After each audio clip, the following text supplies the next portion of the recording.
and welcome to the Gersnet Podcast, the independent Rangers podcast made by fans for fans, where the content is absolutely free. And we're brought to you in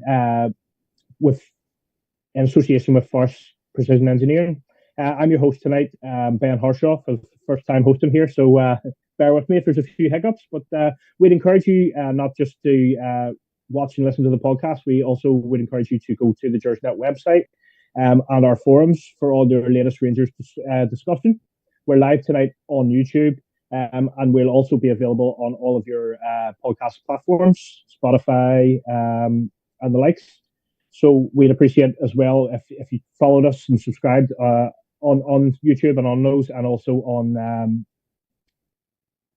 Facebook, Twitter, and share the pod as much as you can. We'd appreciate that. Before I introduce my guests for this evening, I just wanted to give another mention to our partners at Forrest Precision Engineering. They are a Glasgow-based engineering company who have been a big commercial supporter of Rangers for many years. And we are delighted to have them backing our podcast as always. If you want to have more information about them, please visit their website at www.forestprecisioneng.com. They also have a stunning executive lounge in the main Ibrox stand. And for more information on that, please email the club at hospitality@rangers.co.uk. So before I butcher that any further, I'll introduce my guests. So joining me tonight, we're just going to be discussing the season, giving some grades to the players. We've all enjoyed the season so much; it's been so fun that we just thought we'd come on here and give a little bit more. So Scott Bradley is my first guest. So Scott, how's it going? I'm very well, mate. I'm very well. And of course, mate, it was a fantastic season. I'm just gutted it's over. I'm devastated it's over, mate. It was one for the ages, but of course not. Like, always joking aside, it was abysmal, and I'm absolutely delighted it's over. But how are you, Ben?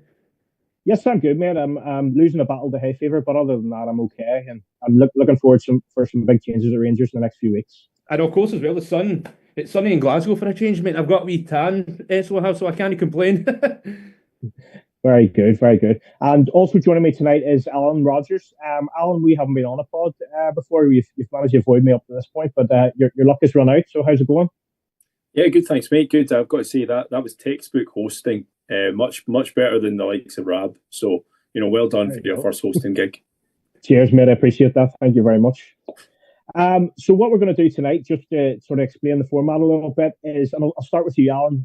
You get first dibs here. We're going to go through the squad, and we're going to grade the players A to D. We're not going to split. Some will discuss longer than others. Some probably are worth discussing longer than others. So basically, we'll start it out with Jack Butland. I wasn't sure whether to consider him as the number one or not at this point, but we'll start out with him, and your grade A to D with him, and why, basically. It'd be a grade C for Mr. Butland for me, unfortunately. As one of the, he's one of the senior players. He's in this leadership group. You've got to assume he's one of the highest paid players in the squad, and his form has been absolutely nowhere near what you'd expect for Rangers number one. Everybody likes him. He's a nice guy. He speaks well. He carries himself well. He represents the club well. But ultimately, we have to judge him on performances in the pitch. And, since sort of March last season, his form took a dip. And I thought this season, his form absolutely went through the floor for a spell.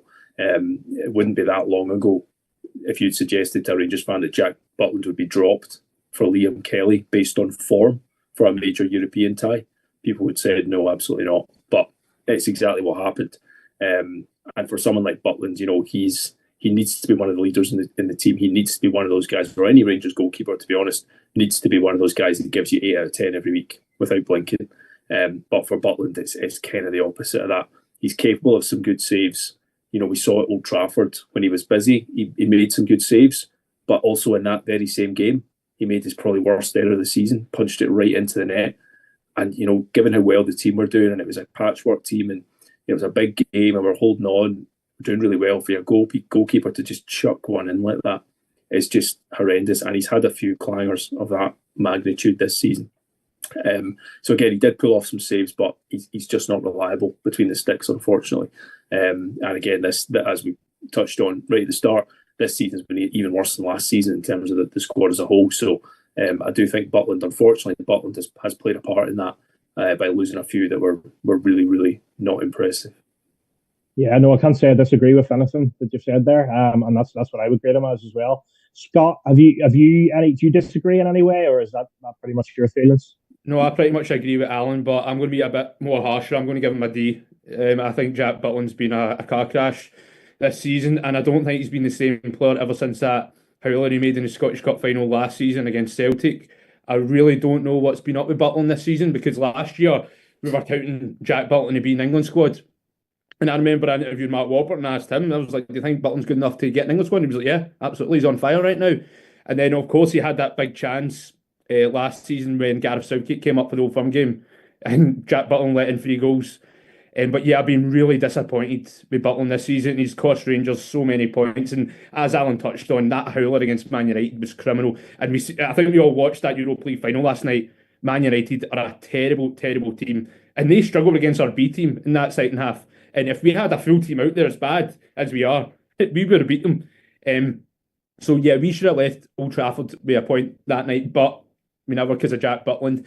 And of course, you can't forget some of the howlers against Motherwell. The Hibs game as well, where we lost 2-0, I think it was, where it was Jack Butland's fault. I think it was 2-0, yeah. But it was Jack Butland's fault, the reason why we lost that. And he got dropped after that. He didn't get back into the team until, I think it was the second last game of the season. Yep, that's right. So, yeah, Jack Butland gets a D for me. Been really disappointed with him. And as when he said there, obviously, the fact that Liam Kelly had to come into the team, and Liam Kelly obviously will come on to him. He's been a safe pair of hands. But Jack Butland, would I keep him in the summer?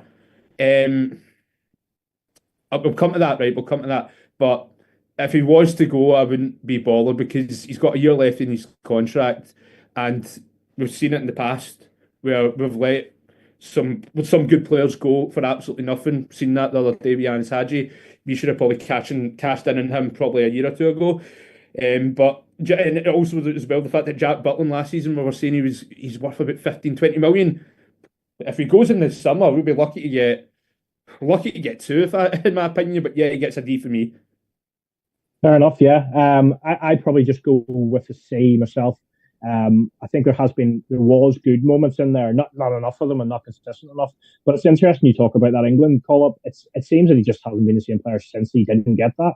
And when you think if he's been 2 years at the club and he's been good for about 6-7 months, really good, but the rest of the time we've not been able to rely on him. And we're used to keepers that we can rely on at Rangers, and we need that sets the tone for our team. So yeah. Interesting. And Scott, I'll stick with you. I'll talk about Liam Kelly. So he came in free transfer back to the club that he loves. Played, I would say, he played a lot more football than he expected to play. For quite a while, he didn't play, and he wasn't even getting a game in the League Cup early rounds and stuff. And I thought, is this boy ever going to get a game? But as it turned out, he became the number 1 for quite a while. So what's your thoughts on his season grading wise? I think he's been absolutely fine. I'll give him a C. Obviously, the standout moment was that save against Bilbao at Ibrox. And yeah, if I'm being honest, he's not really put a foot wrong. Nice solid pair of hands. But is he a Rangers number 1 long term? No. But he totally deserved to be in the team. For, obviously, after that Hibs game with Jack Butland making those howlers. But yeah, I like Liam Kelly. And obviously, he's never expected to obviously feature as much as he has this season. But yeah, no, he's been fine. And correct me if I'm wrong, I don't think he's lost against Celtic, has he? Because obviously he started against Celtic New Year's, and obviously we battered them 3-0. And yeah, I obviously started in the Old Firm game at Ibrox as well. That finished 1 each. But yeah, he's undefeated against Celtic. But yeah, I think he's been a nice safe pair of hands. Reliable, good SPFL goalkeeper, but a proper Rangers number 1, no, not for me. But yeah, next season he will be here. And he has every right to be wanting to fight for that number 1 spot. Because he'll be like, here, look what I done when I came in, when Jack Butland was playing bad. And of course, Barry Ferguson mentioned the fact that our Rangers have 2 quality number 1s fighting for the spot next season. I don't think that will be the case either. Butland, more than likely, I think, will be off in the summer. Because I don't think Butland will want to be number 2 by any means. But yeah, Liam Kelly for me gets a C. he's been solid. And even in Bilbao, in the 2-0 game, he didn't really put a foot wrong there as well. So yeah, I think he can be proud of his contribution to Rangers for the second half of the season, that's for sure. Yeah. Alan, I'm probably more inclined to give him a B, not because I agree with Scott, he's not a Rangers number one, and I don't think he would be, but on what he came in to do, I think he probably did more than we expected, not just in terms of playing. He put in some decent, assured performances and played in some big games too. Yeah, I think so. I mean, it's just kind of setting the tone for this whole pod, and that Scott's just said, no, he's not really done a foot wrong, done the rest of them. C. And I'm like, hang on, that's a bit harsh, is it not? I know C's just a pass, isn't it? It wasn't my day anyway. But no, I mean, I think I'd be inclined to give him a B. We're all in agreement, I think, really. He's not a number one. I think he knows he's not a Rangers number one. He knows exactly why he's been brought in. He knows what his place in the squad is. He's shown that he can come in and make a positive contribution when needed. He made a really good save. It was in the New Year at Old Firm game. It was kind of towards half time. There was a kind of set piece and there was a volley at the back post and he kind of beat it away.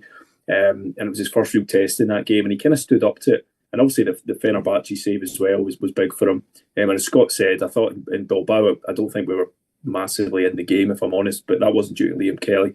He pulled off a couple of good saves, albeit I think the second goal, the header maybe went through his hands a little bit. But look, we're nitpicking now. He is what he is. He's the backup goalkeeper that ticks the homegrown box for European squads. And that's fine. We need someone like that in the squad. So yeah, I think a B is good for Kelly.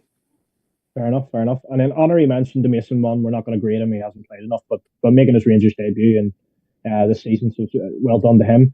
And moving on, and I think if I don't let Scott go first on this one, he'll never speak to me again. So yes, Scott, you know who it is. So your favourite footballer to play the game ever, James Tavernier. So what are you grading? If you're saying A, we could be here a long time.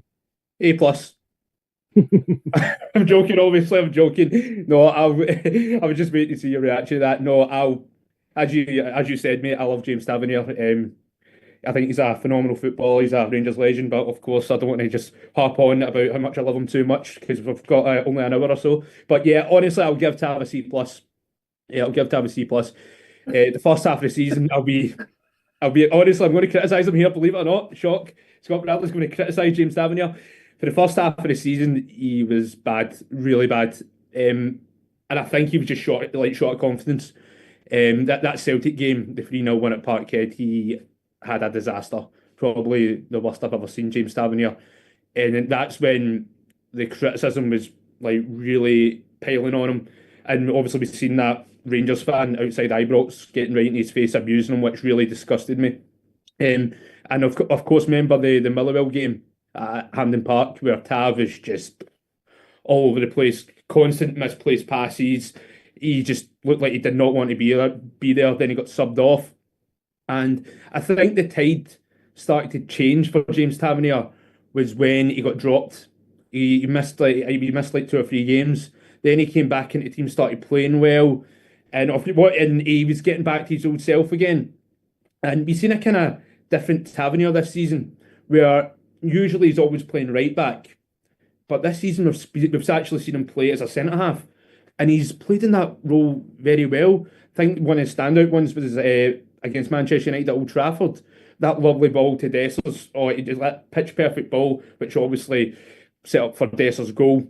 But yeah, Tavernier as a defender, I think he's been impressive in that role. Commands the defence very well, good communicator, and that last ditch tackle against Fenerbahce as well, which basically saved Rangers' arses, and pretty much was one of the reasons why Rangers got through. I don't think a lot of people speak about that because it's James Tavernier and it doesn't fit in the narrative. But if that was a John Suter or a Leon Balogun, they would have been raving about it non-stop. But because it's Tav, they don't really gloss over it as much.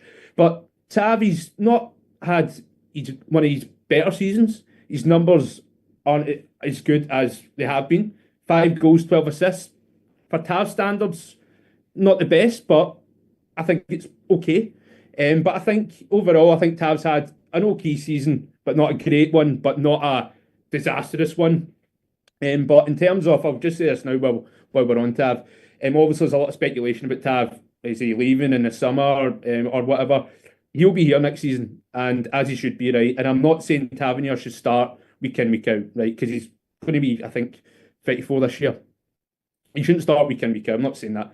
But see a guy who's always fit and reliable, why would you not want to have someone like that in your squad? For me, he's still the best right back in the league. I think he's much better than Alistair Johnson, even at 33.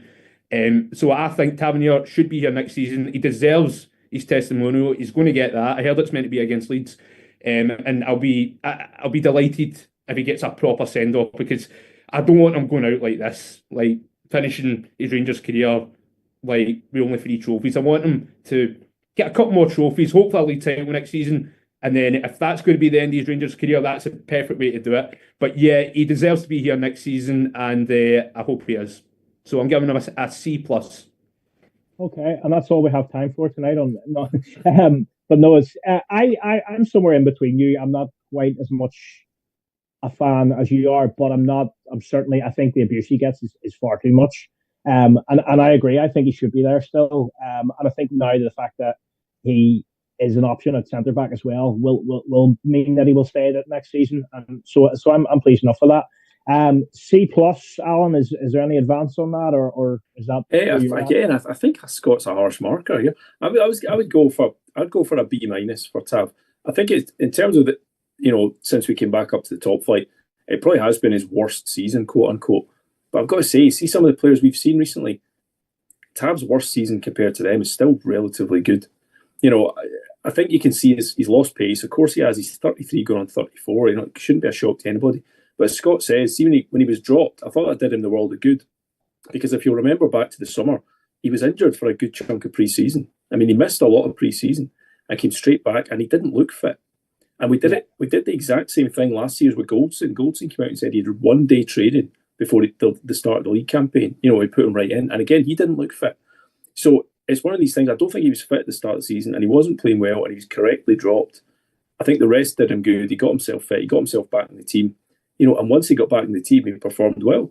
He did. He got assists against Spurs and Man U, and he got an assist against USG as well. That was a crucial goal for Raskin's first. He can very clearly still play for this club and still operate at a high level.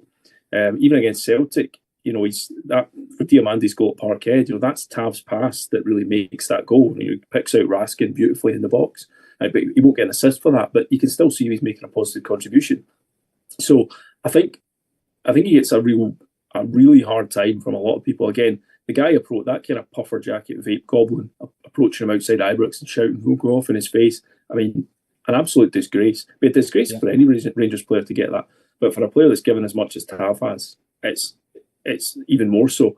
But he's definitely on the decline.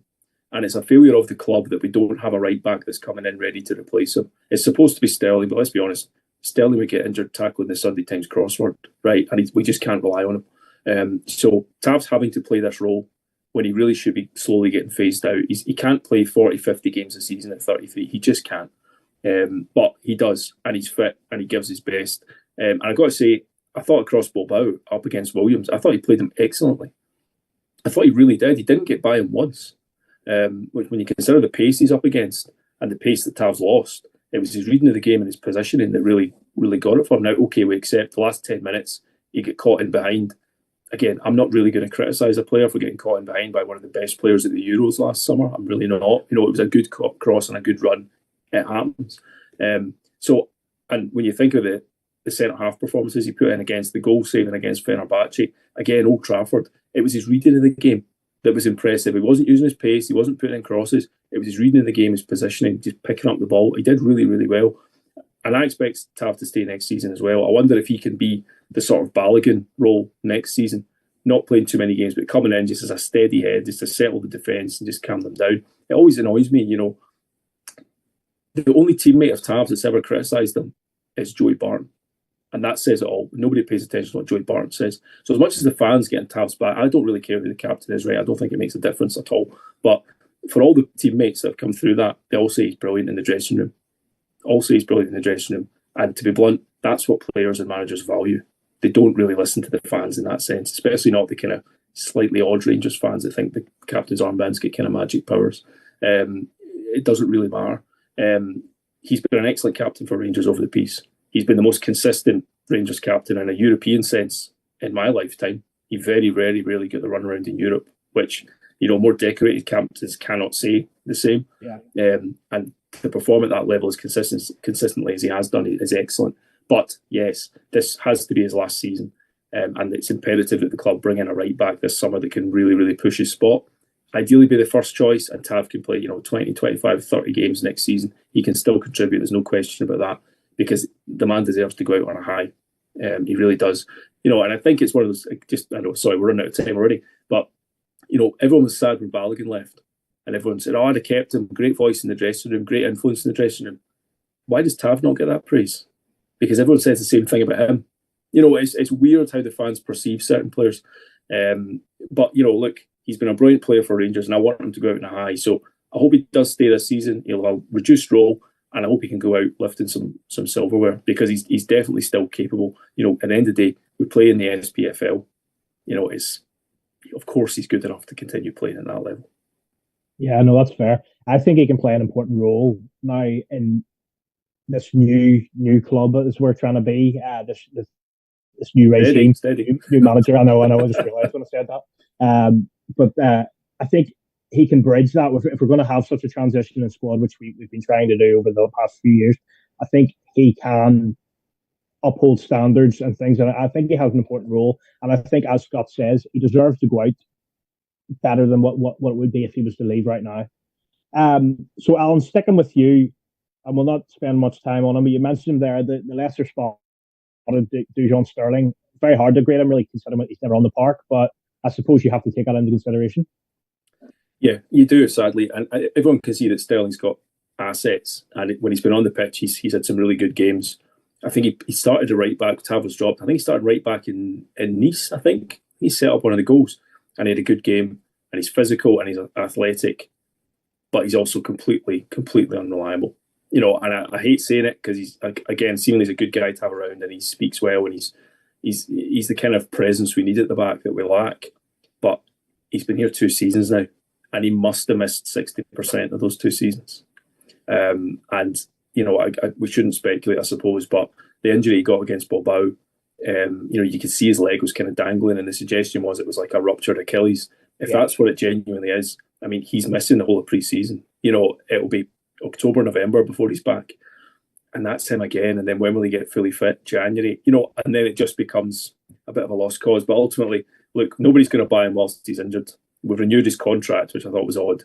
We've renewed his contract, so he's going to be here, but it has to be a D for me, unfortunately, Dujon, just because he's not been available enough. We look at guys like Tav that are always available, and the opposite end of the spectrum, someone like Sterling that we want to see in the team but just isn't there enough. And Rangers have had that too often in recent seasons with good players as well. But if they're not fit, they're no use. So yeah, unfortunately, it's a fail from me for Dujon. Yeah, I'm in agreement. Scott, any difference? No, I'm the exact same as Alan. I'm going to give him a D. I think Sterling's been disappointing this season. Last season, I thought he was great. He was pretty much playing everywhere apart from in goal. But this campaign, he's not been reliable enough. And as Alan said, he's going to miss a big chunk of the pre-season, which is going to be a concern. And why we obviously came a new deal, I don't know why. But yeah, obviously that injury against Bilbao was a real sore one. And I think it was a big blow for us as well, going at that second leg. But yeah, Sterling for me, I would give him a D. Because I think he's only got like a couple of years left. Am I right in saying that? Well, again, I think we've renewed him, so I think renewed it there. Yeah, 2028 or something. I mean, yeah. So obviously he's going to be here long term, and that's the thing with Sterling. I think he is a very capable player. He's solid, but we just need to get him fit. And I think it's just been a common theme throughout the years, guys, when it comes to some of our players. Where even obviously we'll come on to him like Yilmaz, right? You can see that they've got talent. Sterling's got talent. When they're fit, they're good players, but we can't afford to have these kind of players on our wage bill when they're never available. And it's been a big concern for a long time. But yeah, Sterling, disappointing this season. He'll look back and he'll be disappointed with how he's performed this season, and he'll probably I've not been reliable enough, so I need to try and rectify that. But yes, he's getting a D for me. Fair enough. No, I'd agree as well.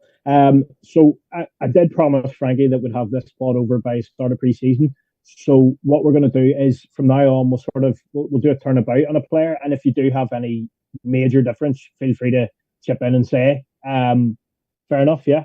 So we'll go with Ridvan, Scott, and we'll your thoughts on him. As you say, he's not on the pitch enough. There is player there, but is it good enough long term? No, I would give him a C minus. That's what I would give him.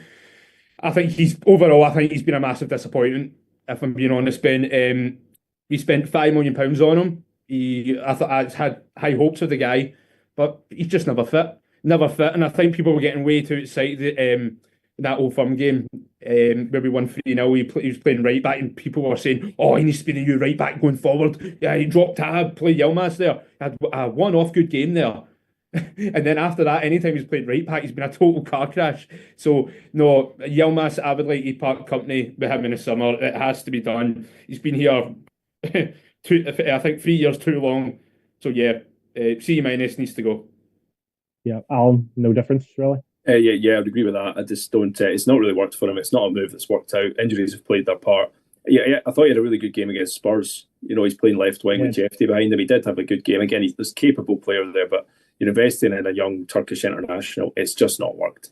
And they'll be interested in him. He's the kind of player you think we will be able to sell. So we should cash in on him, I think. I think it was Dens Park. He had one of the worst 45 minutes I've ever seen a Rangers player, including trying to put in a cross that managed to go sort of up and outside of the near post. It's just like it was just the worst hit. He couldn't do it again if he tried. And he's just one of those players that he looks like his confidence is lacking. And Rangers is not a club for someone whose confidence is fragile or takes time to get it back. So C minus I think is fair. Yeah, suit all parties if he moves on basically. So Alan, sticking with you, and Robin Proper brought across from Holland, captain of 20, and was supposed to be bringing the experience and the leadership that we wanted. In his defence, I'll say there were some good performances in Europe, but that's as far as his defence really goes. Yeah, I think so. He's good performances in Europe when football's being played, on the deck, and he can read the game. Again, Old Trafford, he had a really good game, got to say. So again, there's a capable player in there, but just not suited to Scottish football whatsoever. Absolutely not suited whatsoever. And if we're honest, we could see that from the first couple of games. Yeah. That he didn't like the aerial challenges. He didn't like getting elbowed in the face. He went off injured quite a few times in his first 10 games. He's just not robust enough.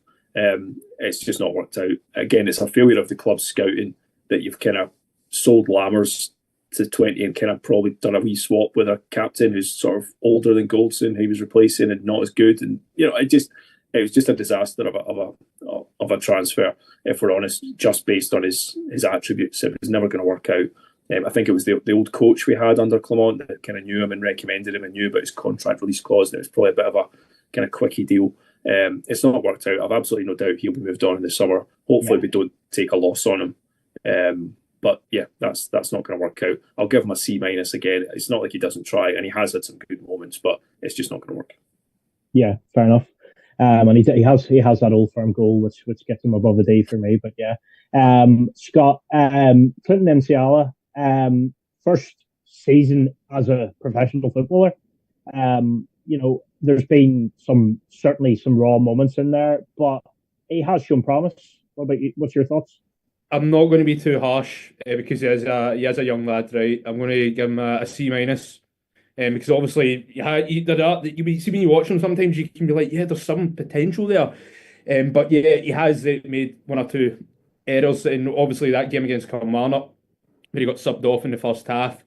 And Barry Ferguson was very cold to him and didn't acknowledge him at all when he brought him off. And obviously, Tavernier went over to him at the end of the game and has been a true leader and obviously helping him out. But yeah, I'm not going to be too harsh on him. I give him a C minus because there is potential there. But yeah, obviously that Kilmarnock game, his confidence must have been shot to bits after that. But that's the thing, though, football's it's a cruel game. And obviously that he would have learnt a lot from that. And going forward, I think that will be massive for him because he'll be football, that must have been one of his lowest points in his very young career so far. So yeah, I'll give him not to be too harsh, a C minus. But yeah, I think there is promise there. Yeah, Fair enough. No, I'd be inclined to agree. He is a player that I'd like to see, in the future, and I think he does have a future in the game, and hopefully that is at Rangers. Catherine Virgil, Alan, there's not much point in grading in terms of the injury. I think he looked very good. He looked versatile as well in terms of he can play fullback. He played really across the back four. It's a risk to bring him back. You would bring him back on loan at most. I don't think you would go signing him now. But would you take that risk trying to get him back next season? I think so. Obviously, none of us really know what the transfer business will be like in the summer. But if we want a whole squad refresh, we're not going to sign 15 players no matter what happens. So there's going to be a nucleus of the previous squad retained. And for me, Casemiro would be one that'd be handy to get back on loan. I did quite like the look of him. He's big and strong and athletic. I think he is suited to Scottish football. He had some good European performances. Again, did he play? I think he played in Nice. Was he left back in Nice? And he had a good game there as well. And so just unfortunate the injury, But again, he's a player who's playing for the Dutch under-21 side. He's obviously rated. That's the kind of player we should be getting at his age, to try and develop them on. So yeah, if he came back on loan, I'd have absolutely no issues with that, because I think he showed enough. Okay. And I need to stick to the system. I'd give him a C+. And I know that kind of flies in the face if he's injured most of it and all the rest of it. But judging him from his minutes and the fact he was injured away from Rangers, I think a C+ is fair enough. It's a pass for him. No, I think that's fair. I do. So Leon Balogun just left the club for the second time, Scott. Firstly, would you have kept him? And then secondly, I think he played much more of a part than we expected him to play. But how did you rate his season? I'll put my hands up here. When he was released the first time, I felt it was the right thing. But I was actually he won me over second time round, and I was really impressed with him on and off the pitch. I would give him a B. Yeah, I like Leon Balogun a lot. That's one of the things Michael Beale actually got right, was bringing him back. I think Leon Balogun, for me, he was the best centre half at the club for his age as well. Like, always consistent. He just reads the game so well. He was just so reliable as well. Just so reliable, especially at his age. But yeah, I was gutted to see him go. I would have kept him around at least for one more season. And I thought it was quite disappointing how the club didn't let him know. Because because if he said that in his post, where if he had known that he was going to be leaving the club, he would have really took his last game at Ibrox in more. So I thought the club didn't exactly cover themselves in glory in that sense. But yeah, I think Leon Balogun, he's had a good season. And he's like a safe pair of hands. Obviously, everyone compares him to, what was it, Davy Weir, the Nigerian Davy Weir, that's what they call him. But yeah, I don't know if Steven Gerrard or whoever comes in would bring him back. I highly, highly doubt it. But I think Leon Balogun can look back at his Rangers career and be proud of it. Won 3 trophies. Obviously, played a good part in Rangers reaching a Europa League final. So he can be proud of himself. So yeah, I would give him a B. He had a good season. And yeah, and when you think about it, with Leon Balogun, guys, he's never really put a foot wrong. When you really think about some of the big mistakes he's made, the only one that really comes to my head would be the one at Parkhead last season when he got sent off. Yeah. Apart from that was the only real big one, if I'm being honest. So yeah, he gets a B from me, and I wish him all the best, because he was great for us, a great player, and I would love to see him back. Yeah, no, I'm in agreement. He's a B for me. He's been great on and off the pitch, and it's a shame we didn't get him earlier, as has been said many times in many different places. Last defender that we're going to talk, we're not going to waste any time on Fernandez or on King. I don't think Leon King's had enough to make any real judgment on him. But John Suter is a player, Alan, who I think it's like similar to Tav. I think he gets more criticism than he deserves. I think he has had a decent season overall. What about you? Yeah, I mean, it'd probably be a C, be a pass for him again in that sense. But Suter's one of these guys that I just feel like sometimes he can have a great game apart from the goal he costs you. And it's like that in Bilbao a little bit. He was playing really well, and then he just does something clumsy. He just can't sort his feet out, and he gives away the penalty right in half time. sometimes I just feel Suter's a bit like that. Can be a wee bit cumbersome and a wee bit slow and one-paced. But he's a good siege defender who head the ball all day, and we need that in Scotland. We need that. And I think moving forward, I think the vast majority of us will hope that we sign 2 new centre-halves in the summer. But Suter will still play his part as, the third choice centre-half at Rangers is always going to play 20 games a season no matter what. So I'd certainly keep him around because he's capable. I thought his contract's up in next year, is it maybe? That's what I was going to ask you. Would you like to see him sign another one? Or I'd probably renew him. Yeah, I probably would, just as a good squad player to have, again, homegrown and all that. But maybe not a 50 game a season guy, ideally. But yeah, it's a C, it's a pass for the season for me. That's fair. Okay, so moving on to the midfield here. Scott, we'll start with Conor Barron. Again, came in on I was going to say a free, but a tribunal from Aberdeen. Was really our only hope at the start of the season in terms of he was the only one consistently impressing us. And, he wasn't the world beater, but at the same time, he was, I think, to be honest with you, he was working hard. He was everywhere, and he was showing that he wanted it, which was really all we were kind of clinging on to at that stage. But I think he can be very pleased with his first season at Rangers. It's a big adjustment. It's a big jump. Young player, and he's played a lot of football too. I'll give him a C. I think he's been fine. He obviously started off very well, and I think a lot of Rangers fans were jumping the gun a bit, getting a bit too excited. And I'm like, guys, calm down here. He started off okay because he's basically the best out of a bad bunch because we started the season off so poorly.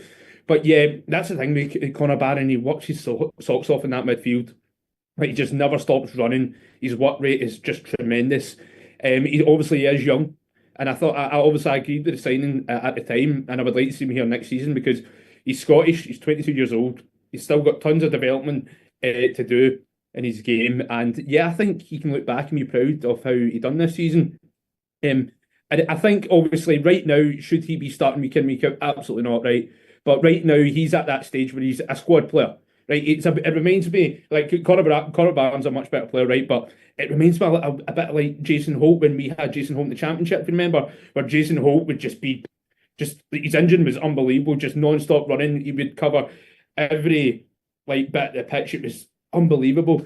But yeah, Conor Barron's still got a lot to learn, but obviously it's good we've got a young Scottish player on our books, and I'm really excited to see how he's going to develop on his game, and for whoever the next manager comes in. So yeah, he'll get a C for me. Okay. Alan, before we move on to Diamande, just on Barron, does a C feel a little harsh, or is C fair for you? I'm sort of maybe being pedantic, but I would say C plus. Yeah, I think I'd probably agree with that. Again, I think he's contributed well when he's played. He's all engine, he's all work rate. We know that. Technically on the ball, he's not the best, and I don't think he will ever be the best. But again, in Scotland, you can get away, or you need certain types of players. You need that engine in the engine room. And he's had good moments. I think what summed him up, there was a couple of games, I think definitely Bilbao at home was one of them. Laterally in the game, final third, he got the ball on the edge of the box. He had a man over at the back post. If you can just pick him out, we're through and goal, and he overhits it by a country mile, and it goes out. That's the kind of, again, he's young, he'll learn, but it's those kind of wee moments you just think he's not quite ready maybe to play at that level. But look, squad player, squad addition, relatively small fee, fine. Yep. So just on Diamande then, one of our standouts, and there hasn't been many, but one of our standouts in there, and a player that I'm excited about personally. Yeah, 100%. Again, in the bigger games, Spurs, I know he missed Old Trafford, Spurs and Bilbao and some of the Old Firm games, you can see he excels in those games. You can see that. Nice was the other one, he in a really good game. You can see that's where he wants to be, a little bit of space. He's one of the few Rangers players that can take the ball in the half turn. And that's, going back to Barron, that's one of his weaknesses, I think. He always wants the ball when he's stationary, and then he starts moving with it. Whereas Diamande's guy that can just take it in his stride, turn with it, and keep the ball moving. And that's such an important thing. That half second you buy yourself, it's really, really important. And Diamande can do that, and he likes to do that, and that's what he tries to get him into, gets himself into positions to do that. And it's really important for us. So he's one that, I want us to keep and develop and continue to build the team around. But but for me, in terms of his season, it's probably a B minus. Again, because some of his performances have been really up there, but he's another one that doesn't do it consistently enough domestically. In the kind of the stramash of Scottish football, certainly in away games, he can sometimes get lost in the midfield. Whereas we really need someone to get on the ball and dominate it. And he is capable. He's a wee bit betwixt and between the moment, about a kind of number 8 and number 10. I think he can be quite good getting in sort of late into the box, but I don't know if it's his best position or if he prefers being an 8. So hopefully new coaching team can work with him and continue to develop, because there's real raw materials there. But yeah, he's one I hope to see again next season. Yeah, I think that's fair. That's fair. So Scott, player that's been very disappointing. Well, for most of his time, joined in the summer. What was the big signing of the summer, really, in terms of money, anyway? Bajrami. I find it very hard to say anything positive. What about you? Who's that again? Bajrami. Like, I know that's what I mean. Like, yeah, Sorry. I've never seen a player go that missing in games like him. He's been a massive flop. Like, because as you said, we all had high hopes about the guy, but he goes missing constantly. Where I remember what I was watching, I can't remember what game it was, right? And I was watching it with my uncle, and Razami got brought off, and he was like, I didn't even know he was playing, and I was like, I forgot as well, because he just goes missing constantly. No, he's been a massive disappointment, and I'll be glad to see the back of him. He gets a big D from me. He's been abysmal. I don't think he's really gelled well, like at Rangers at all. He just doesn't look like he wants to be there whatsoever. It's been a disaster from both sides, and I think it'll just be good for both sides just to part company in the summer. And yeah, that was a real bad one from the board. So yeah, he gets a D from me. Yeah, no, I can't disagree. Body language is interesting you say that, because body language hasn't impressed me from the get-go either. So Alan, in case you haven't noticed, I'm not really going positionally. I'm going through the squad here in case I forget anyone. But Cherney would be next there by squad. Now, I think we can all say he's had a good season. I think I'd be surprised if we didn't all say we would like to keep him. Firstly, what's your grade? And then secondly, what is your ceiling price-wise that you would go to? Whether I understand that he may want to play in one of the top 5 leagues, but let's assume we could get him. What's your ceiling price-wise? Yeah, I mean, grade-wise, I'd say B plus. It's difficult for me to give anyone an A just because how bad the season was. But for a B plus, he's one of the top performers. Goals and assists. He scored home and away domestically. He scored home and away in Europe. You can't really ask for more than that. We've been screaming out for a front three to all contribute goals. Our rivals have had that for seasons. Goals split amongst the front three, and we finally had that this season. Cherney more than played his part. A good number of goals in Europe as well. Nice, calm, cool finishes. And it's just been a long time since we've had a player, not anyone since Kent really, that's been really comfy just carrying the ball. They trust themselves just to get it and move it. Okay, he always wants it on his left and things like that, and it can be a wee bit predictable, but he's still cutting inside, produced some really good finishes in his left. And yeah, he's been a really, really good loan signing. Again, the flip side to that is he's done so well that he's got a lot of interest. The loan move has been good for him as well, personally. It's generated interest in him. I think he'll have options in the summer. I'd be very, very surprised to see him back at Rangers, because I think he'll go to a better league, really. But if we could get him for 4 or 5 million, I think he'd be a worthwhile investment. I just don't expect it to happen. But no, he's a B plus. He's one of the top performers of the season. I don't think there can be any doubt about that. Okay, no, I agree, and about 5 million would be my ceiling for him as well. Yeah, and of course, we'll always have Skushgate. Yes, that's it. Maybe that's enough for an A. Yeah, maybe, but it was one of the few genuinely funny moments this season.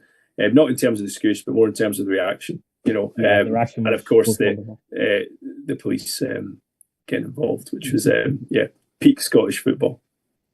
Yes, that it was. So moving on now, Scott, to Yanis Hadji. Funny season. Obviously, as we know, didn't play the first half of the season. Then came in. When he first came in, he had a really good impact, and then sort of tailed off. For me, he tailed off when he first came in. He exceeded what I had remembered him as, and then he sort of tailed off back to what he was. again, he's just been released at the end of his contract. One, would you have kept him about the place? And two, what would you have given him for his half season?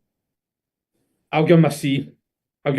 And I think Yanis Hadji's his Rangers career has been very up and down, right? When he first came in, he was a breath of fresh air. We'll never forget that iconic brace against Braga. And of course, how well he done in the 55 season. I think he got, I think 5 goals and I think it was like 15 assists or something like that. Sorry, it was 8 goals and 15 assists. But this season, it started off great, but second half, I think ever since that Celtic game, played great. He played with a real chip in his shoulder after all the nonsense he'd went through, where I thought Rangers didn't come themselves in any glory whatsoever, where the fact that we had a international footballer playing around in the Rangers reserves, it was a joke. But then obviously, thankfully, that got rectified. He came back into the side.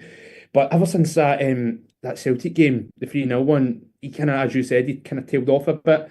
And there were some of the games he played in were bad. He had these moments, had these like some flashes, but he wasn't consistent enough in the second half of the season. That goal against Aberdeen was a cracker, so it was, and that spoiled the Aberdeen fans' weekend because their highlight of the season is getting a result against Rangers. That's it. That's our cup final. If you ask them, they would rather beat us 4 times in a season than win a cup. To be honest, that's what they're like.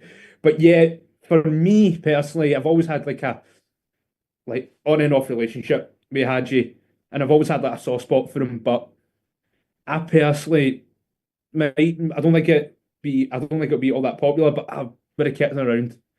But I can see why Rangers aren't going to renew his deal. I think the board wanted to get rid of him. I don't think the board wanted to actually get him back in the team because of course because of the whole financial situation or whatever happened behind the scenes. But yeah, I think the board wouldn't want to have him back because I feel like they were just like, okay, right, Rangers are struggling right now. There's a lot of hype and press surrounding Hadji. We just need to get him back in because Rangers are struggling and we need to get some bodies in that team.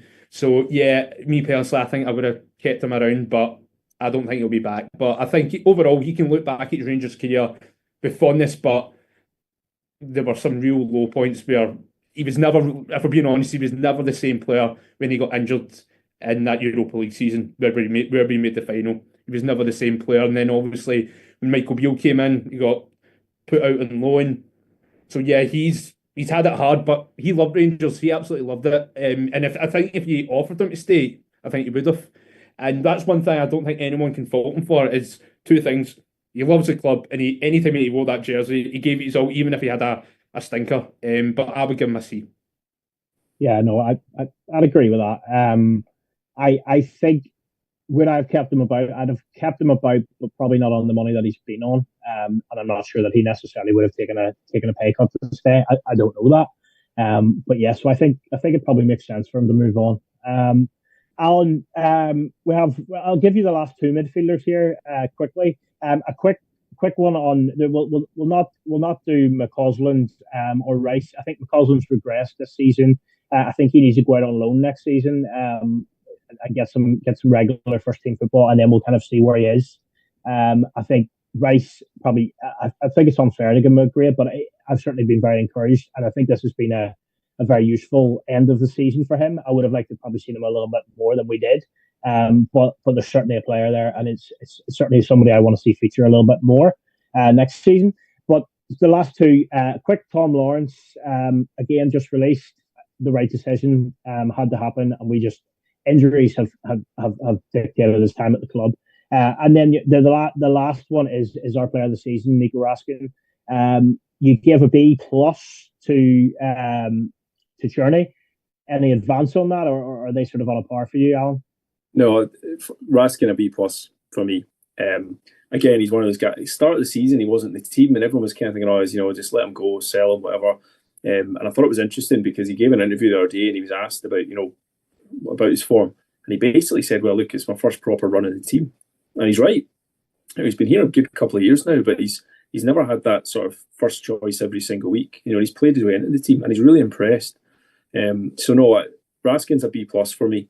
He's added his goals to his game as well. And that's the thing, I think we have to credit Ferguson for that, because that kind of uptick has really appeared once Ferguson's been in the dugout. So if he can add goals to his game, he's back in the Belgian team. I see if he can continue starting for Belgium, then the sky's the limit for Raskin. We're finally seeing the player we were hoping for. Of course, Sod's law with his contract situation, we are definitely going to get bids for him this summer. There's no question we're going to get bids for him this summer. So I think it'll be tricky, because we have to sell him this summer if he doesn't sign a new deal. And I think he knows that, the club will know that, and he's probably not going to have a more peak value than he will have right now. So Raskin a B+ for me. Really liked him. He's impressed. But will he be here next season? I doubt it, if I'm honest. But I think even Rangers will be able to get a good fee for him. Yeah, no, I think that's fair. I would love him to still be there. I doubt it, like yourself. So moving on, Alan, we'll stick with you. We'll move on to the forwards. This man really should have his own podcast, Dessers. How you sum up his season? At the end of the day, yes, he's missed a lot of chances, but you've got to say he's the top scorer in the league. He's our top scorer. He scored some good goals. I thought his goal on Saturday there at Hibs was brilliantly taken. His goal at Old Trafford was brilliant. He frustrates the life out of all of us, but at the same time, you can't argue with his record. Yeah, I mean, that's it. He's an enigma wrapped in a mystery, and all that kind of stuff. But he's a B+ as well. The failure of this season has not been down to Dessers, and it can't be. And people say, "Oh, he misses chances." Well, yes, everyone misses chances. It did annoy me that game. Was it the Dens Park game actually? So, he's had 12 chances, and you want to sort of go, "Well, he hasn't really, though, has he?" He's a kind of, one of them was a volley from the side. He just put what a chance. It's not really a chance though. If that goes in, it's a brilliant goal. You know what I mean? It's like people just have this narrative and work backwards from it. But as everyone said about Dessers, he's got the mentality. People have talked about Rangers' mentality over these past few seasons. He's one that undoubtedly has it. To get booed onto the pitch by your own fans, I mean, nothing can really be worse for a player. And it wasn't merited. It's just the way the Ibrox crowd is these days. But to get booed onto the pitch and have the mental strength to come back to it, get better, and finish top scorer, I mean, fair play to him. Fair play to him. Because we would be in a much, much worse position if we didn't have Dessers' goals this season. And, as you mentioned there, the goal at Old Trafford, it's one of the old cliche, if Messi scores that, it's going viral. The one thing is, remember his Spurs chance? He kind of took it and left, flicked it around the defender, flicked it around him again. See if he'd finished that. That's another one. That would go viral. As an outstanding goal that would almost certainly have been the winner against a team like Spurs that got to the final. He's again goals in Fenerbahce away as well, and Olympiacos. His goal in Olympiacos was an absolute peach. Yeah. So he's one of those players that, and he's right. He said it. He alluded to it early in the season. Said, look, if you'd said Rangers would bring in a striker that would finish the club's top goal scorer 2 seasons in a row with 50 goals, people would say that's exactly what we need. So it is frustrating that we've got that, and people saying, but not really, not him though. And I just think I hate this modern phrase that people have used on this pod. I might have used it myself. The eye test. People say, I know he's got 29 goals, but he fails the eye test. I mean, what does that mean? It doesn't mean anything. It just means, well, I'm ignoring the stats because I want to stick to my opinion. That's all that means. It's a cop-out. If Dessers isn't good at holding the ball up, fine. Would he be better playing alongside somebody that can hold the ball up? You need to give the players the tools to perform. Because as I say, the past 2 seasons, the failures have not been down to Dessers. They haven't. People are going to blame him. People say things like, we can't have him as a number 9. We won't win the league with him as a number 9. But I have no idea what anyone's basing that on. I have no idea whatsoever. He's the top goal scorer in the league, including goals per minute. He scores at the best rate in the league as well. I don't know what more you can ask of the guy.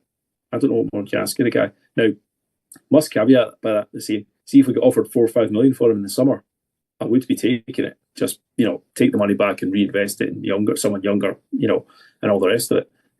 But I'd be pretty surprised if a new manager comes in and wants rid of the top goal scorer.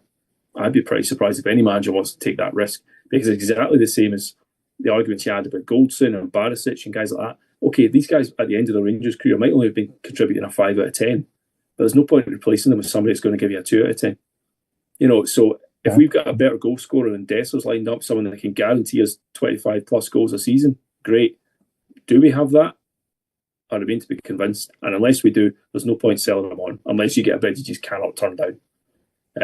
Because, and let's be honest, he's getting into that cult hero type stage. You're just willing him to. You're obviously willing every Rangers player to do well, but him especially, you're willing him to do well because his attitude's spot on. He says the right things, and he's. You want to see him lift that trophy. You want to because it would just be a great moment for him because he's worked hard for it. And I think a lot of people are down on him, and much like Tav, he's another one that just gets unwarranted criticism. People say, new manager comes in, bin the captain and bin the top goal scorer for a start. People need to think about what they're actually saying here, and try and live in the real world. That's not going to happen. So we have to hope new manager comes in, they can get the best out of him, because a league-winning Rangers side with Cyril Dessers as the top goal scorer, I'll drink to that. Yeah, absolutely. I've said 10 times this season, get rid of him. He's not good enough. But now when I actually reflect on it, and particularly how he ended the season, it's very hard to argue against him. So again, he's scored against Celtic. He scored in Old Firm games as well, and it was one of those games, the Ibrox game. He was pretty anonymous, but then first chance he gets, he holds off the defender, breaks around. It's a really nice finish back across the keeper. That's a great goal to score.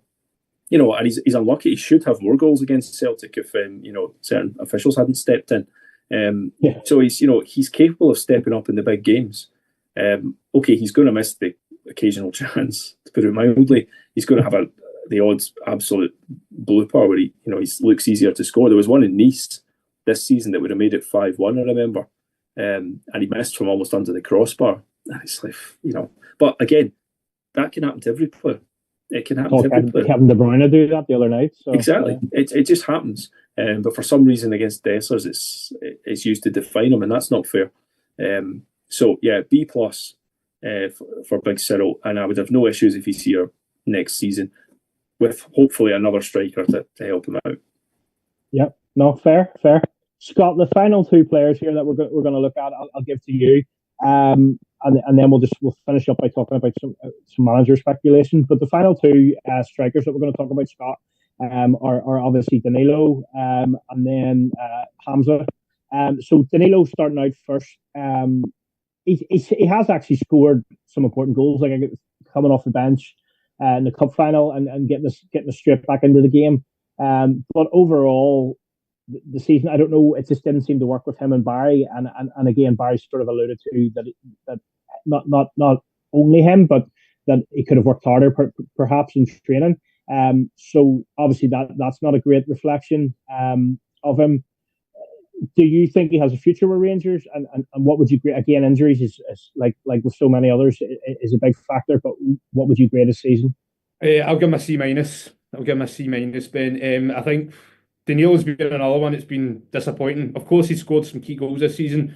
Then he scored against Celtic at Ibrox as well in the 3-0 game. Scored in the cup final, that last minute goal. Danilo's, I expected a lot more from him because he came in to Rangers with a lot of hype.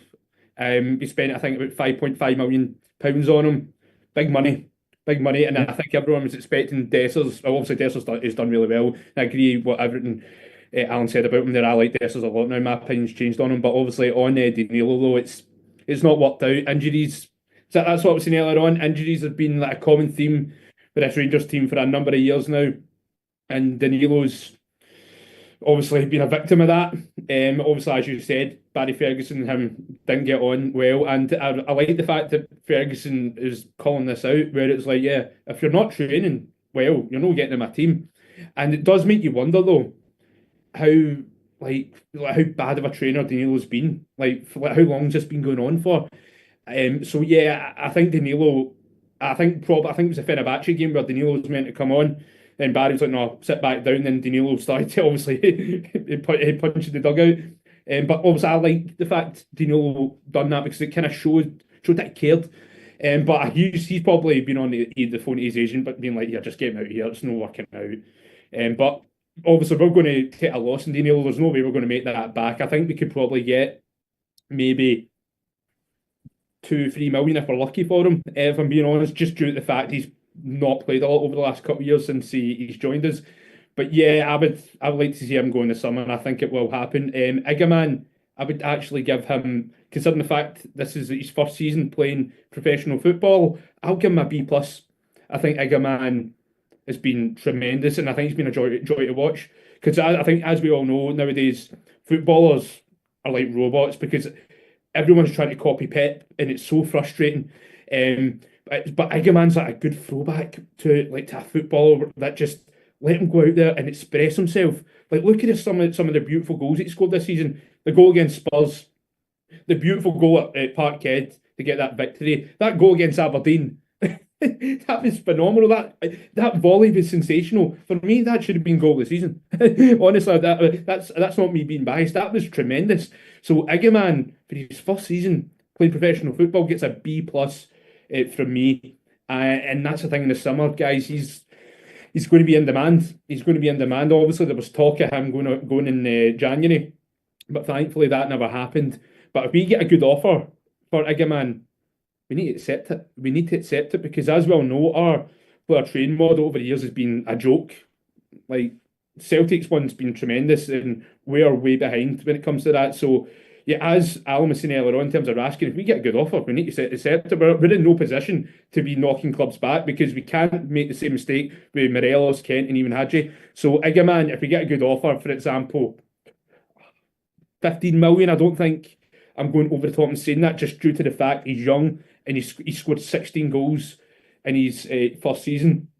I think we should be asking for that amount, £15 million. So, yeah, Igaman, he's done very well, even though he went through a patch of not scoring, but you can let that slide purely to the fact that he's obviously still a bit raw, but you can see the talent is there.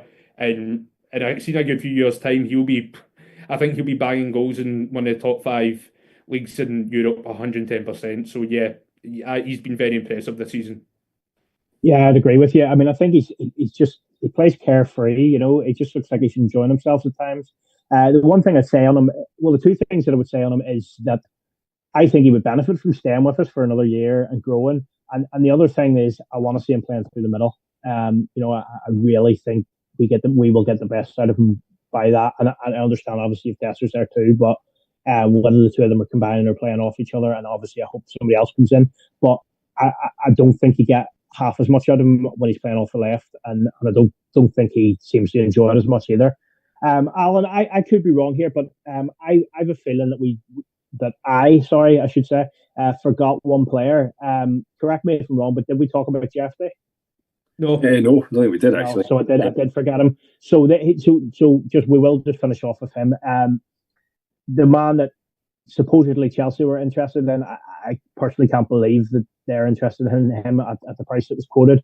I think there have been good moments, and funnily enough, I think his last game of the season, his last game, not the last game because he was injured the last game, I think was probably his best. I think he finally got a good ball in for an assist for a Desser's header. And I do think there is a player in there. I think he's played more than he would have expected, than we would have expected. And I think he needs some help.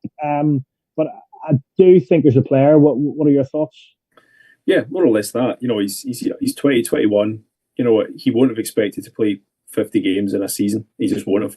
And I thought he looked exhausted at certain points, physically and mentally, maybe, you know, because it is difficult for a young player to come in to that intensity and to that level of scrutiny. You know, his best game for us was against Spurs, you know, and he was really good. I remember looking on Spurs forums after that game and see what they're talking about Igaman or something like that. But all of them were genuine. They were all talking about Jeffy, saying that that's the kind of left back we want. He had a really, really good game. Now, he's not been able to maintain those levels. Okay, fine. And defensively, he's still suspect. But it's a modern fullback thing. It's a modern Brazilian fullback. You know, he's better going forward. But, you know, that cross was an absolute peach for Desser's header. We've barely seen that from JFD this season. You know, when you consider what we lost in Barisic, we're really reliant. Barisic should give you a dozen assists a season, easy, from his crosses. And we've lost that from the side. So we need to try and replace that. I would certainly be on the market this summer if we've got money to spend for a first choice left back that's a bit more reliable, a bit more experienced than Jeffy. But I certainly think Jeffy can hang around and play his part. I don't believe for a second Chelsea were interested in him. I think that's just his agent doing his job, if I'm honest. But you know, he can contribute, Jeffy, moving forward. But I think we should be looking at the left back area this summer and trying to have them competing with somebody new. Yeah, no, that's totally fair. So yeah, that concludes our sort of grading, reviewing of the squad. We'll just finish off. Alan, I think you were on a podcast a few weeks ago, and you're in the Gerrard camp. You're all in with Gerrard. Is it? Am I right? I mean, it's difficult. I mean, I think we're all in the same boat to some extent. I've got really happy memories of Gerrard, and this whole thing about 1 in 9 trophies, I think, is ridiculous, right? Coming in from the Rangers team he inherited, and then say, well, you didn't win a treble in your first season, did you? That's nonsense. That's such a nonsense argument. The second season, obviously, didn't even finish the season, and the trophy was just emailed. So I'm not even going to count that against him. Third season, okay, should have been a treble. It should have been an opportunity for us to win the treble, but we still won the league undefeated, breaking defensive records. By 24, 25 points.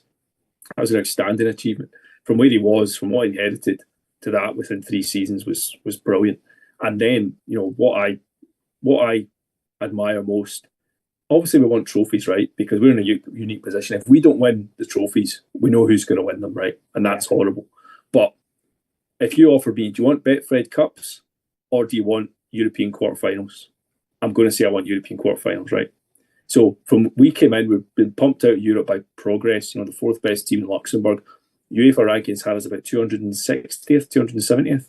When Gerrard left, we were about 35th, and we'd beaten teams like Porto, and we didn't beat Benfica, but we gave them a good game. Teams like that, teams of that ilk, we couldn't have dreamed of beating them before. The progress we made under Gerrard was extraordinary in a European sense. And I really, really value that because the club needed that. And none of us saw that coming. None of us saw it coming. To get us to the point whereby we're automatically in group stages and we don't have to play, 4 two-legged qualifiers and stuff. The club was in the real doldrums in Europe till Gerrard came in, and the turnaround was remarkable under him. And a lot of the good work leading to Seville was done by him, you've got to say, in terms of building the squad, getting the squad, the camaraderie and the fitness that was instilled in the squad as well. So, I think Gerrard's time at Rangers is underestimated more than anything else. He really got Rangers, and he treated our rivals with contempt. He didn't entertain them. He didn't entertain the nonsense refereeing that we seem to see week in, week out. And I just wonder if he comes back, he's got a lot to prove in terms of his own career. Okay, Villa didn't work out, right? I'm not going to hold that against them, really, because the Villa fans didn't want them and they were a bit of a basket case at the time. Saudi, who's going to turn down that kind of money tax-free in Saudi? Only a nutcase would. So he goes out there, tops it up, fine. So I think he's coming back with a lot to prove. But I'd be interested to see what he can do with this squad. He needs to have the right people around him. Of course he does. But if that's the option we go down, fine, I'll fully get behind him. If you're looking at the other options, the other candidates appear to be Russell Martin, for me, a complete non-starter. I think based on his playing days, whether it's fair or not fair, based on his playing days, he would start well into his overdraft. The fans would just be ready to jump on him if his team's not playing well. And I don't think that's fair for him, and it's not what the club needs. And then you've got Davide Ancelotti. I saw it online. In fact, somebody tonight has followed his wife on Instagram, not like that, and sent her a DM and be like, "Are you coming to Glasgow?" And she's replied saying, "I don't know." So I assume it's her. I assume it's the genuine Mrs. Ancelotti. But, there just seems too much noise around that to suggest it's not an option. And these kind of oddly specific press reports coming out of Italy about when he starts and who he's bringing, it seemed quite precise at points. So if it's Gerrard or Ancelotti, you're kind of going to the more safe hands, and then a crazy risk, but a risk that's so crazy you can kind of get excited by it. Either or, I think it'd be a really, really interesting season moving forward under a new regime, hopefully with a bit of money to spend. Sorry, that was just a bit of a long rant, but it's exciting looking forward. Yeah, no, absolutely. No, it's interesting to hear your thoughts.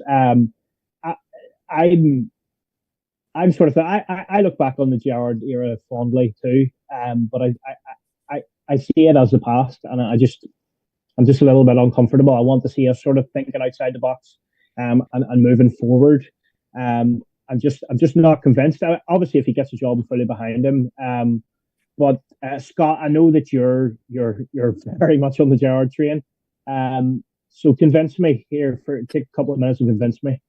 Well, of course, right. I think obviously, as you all know in the group chat, I've been banging on about Gerrard non-stop. I love Steven Gerrard, and of course, you are a lot older than me. For me, I think Steven Gerrard's my second favourite Rangers manager of all time. For me, he delivered the most important league title in my lifetime, just due to the fact that he stopped 10 in a row. And if they had won 10 in a row, it would have been a total disaster. They would have had bragging rights for until we done it. So yeah, for me, I would take Steven Gerrard back in a heartbeat.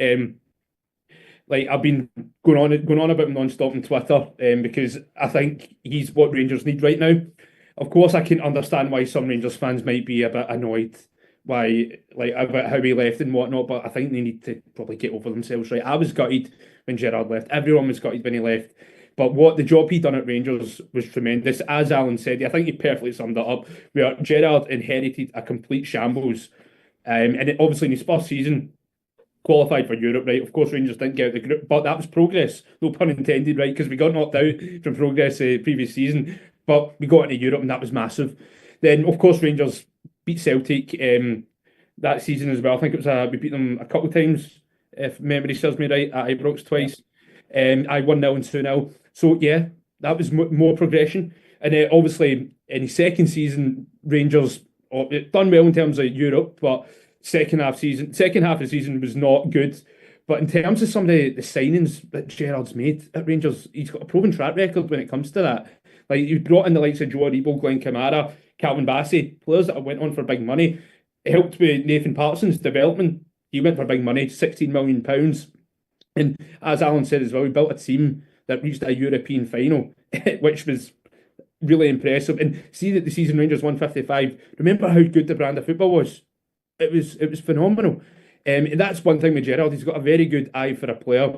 And I don't understand why a lot of people were buying into this whole narrative that it's Michael Beale, it's the real guy, he's the brains behind Gerrard. Utter nonsense. Michael Beale, of course, he contributed quite a bit, but it was Gerrard who had the success. But Gerrard's got that real aura, that box office presence about him.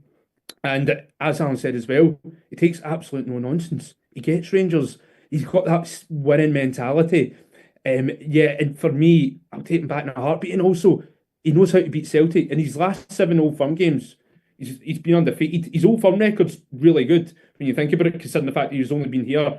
He was only at Rangers for 3 seasons. I think he won 8 Old Firm games. He drew 1 and he lost 4. And his last loss against Celtic was the cup final. That was a cup final that Rangers should have won because Rangers were robbed.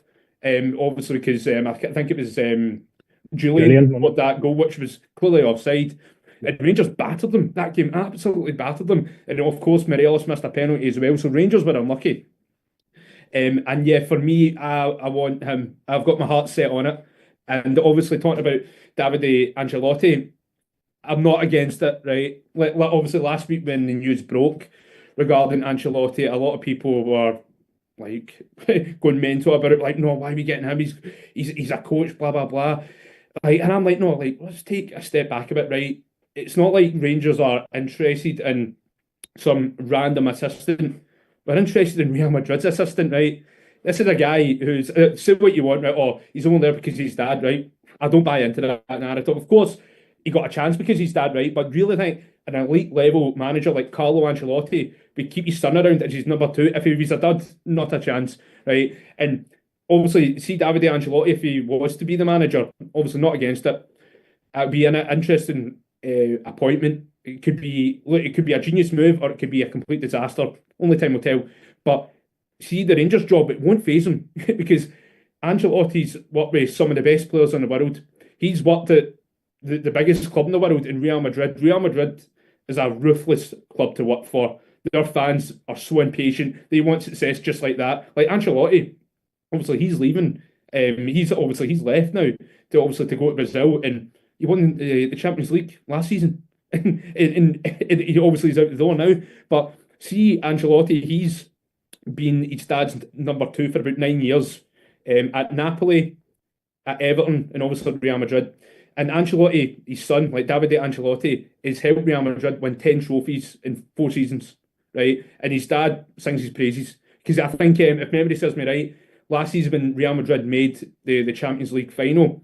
I can't remember who scored the winner against Bayern Munich. I think it was Possibly. Yeah, and it was actually Davide Ancelotti said to his dad, get him on. I think I've got a good feeling here. And then Carlo listened to Davide and look what happened. So Davide Ancelotti, he, as I said, the Rangers job, I don't think it will faze him because he knows what it's like to be at a big club with high demands and big pressure. So it would be a very interesting appointment. I would be fine with it. But I think, as you know, guys, I think I've just got my my heart set on Steven Gerrard coming back. And if he doesn't come back, I'll be pretty deflated. But yeah, like for me, fine with Ancelotti, but Steven Gerrard gets a big thumbs up for me, and I'll be ecstatic. I'll be over the moon. So it's time for Stevie G to come home and put Celtic right back in their place. Well, if as reported he brings Steve Davis with us, then that will certainly Jordan Henderson as well, maybe. Yeah, I did hear that one too. That will help. But I still have a feeling somebody's going to come completely out of the box that we haven't heard too much about, and become certainly a candidate in this. But that's just a hunch. Just no basis to it. But anyway, that sort of brings us to the end of the podcast. And thank you both of you for joining me tonight. I've enjoyed it. It's interesting, something a little bit different, but nice to finally put the nail in the coffin of this season, and be looking to the future, just to end it in that manner. So, Scott, thank you for joining me. Oh, it's a pleasure, Ben. Fantastic job hosting me. You've done fantastic. Cheers, mate. Thank you, and same to yourself, Alan. Yeah, thanks for taking the time out. Yeah, cheers, Dennis. It was an unusual one, but it's kind of like therapy. Do you know what I mean? You feel you've kind of exorcised the demon of this season, and onto new horizons. So yeah, have a good summer, gents. I look forward to seeing you next season. Yes, you too. And thank you to everyone for watching and listening, both tonight and throughout this season. We will obviously be back for pre-season for the new season, and keep an eye on Gersnet forums and socials to find out when exactly we will be back. So thank you, everyone.